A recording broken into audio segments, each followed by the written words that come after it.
Assalamualaikum warahmatullahi wabarakatuh.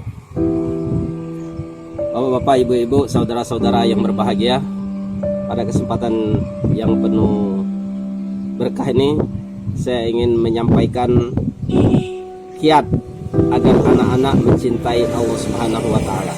Apalagi ini umumnya keluarga-keluarga dalam kondisi stay at home, ya, berada di rumah saja di bulan Ramadan.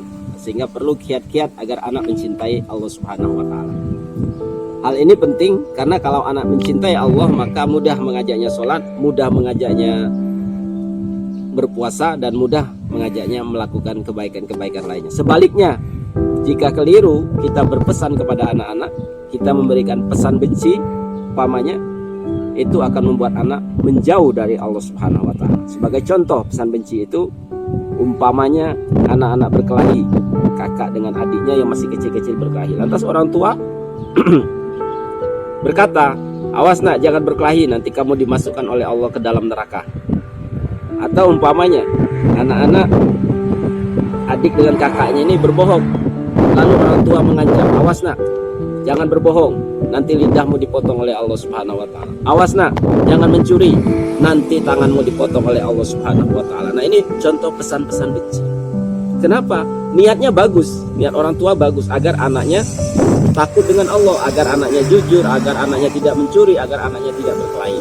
Tapi anaknya memang takut, akan tetapi takut berlari dari Allah Subhanahu wa taala. Dia menjauh dari Allah Subhanahu wa taala. Karena yang terbayang Allah itu membuat neraka, motong tangan, motong lidah. Maka dia tidak mau melaksanakan sholat, tidak mau melaksanakan puasa, apalagi puasa itu lapar-lapar, haus-haus, ya. Itu berat baginya. Nah, ini karena faktor kekeliruan menanamkan pesan benci kepada anak-anak, walaupun tadi niatnya baik. Nah, oleh karena itu, bagaimana kiat agar anak mencintai Allah Subhanahu wa taala? Kiatnya adalah kita tanamkan pesan cinta.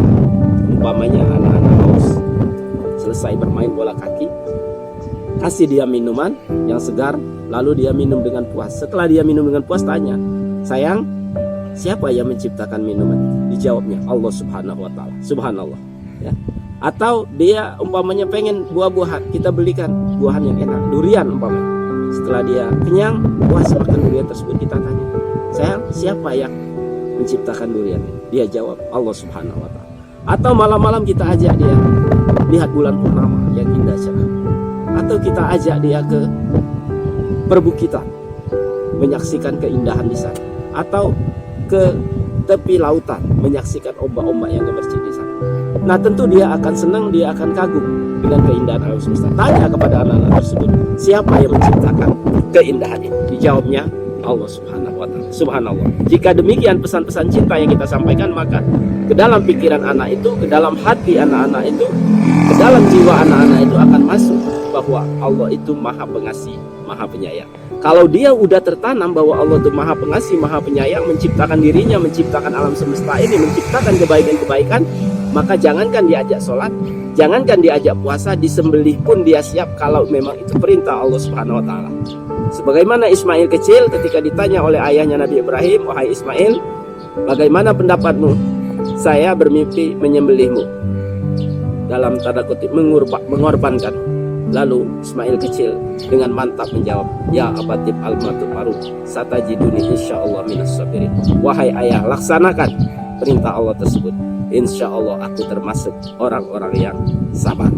Inilah anak yang cinta kepada Allah Subhanahu wa taala. Demikian, assalamualaikum warahmatullahi wabarakatuh.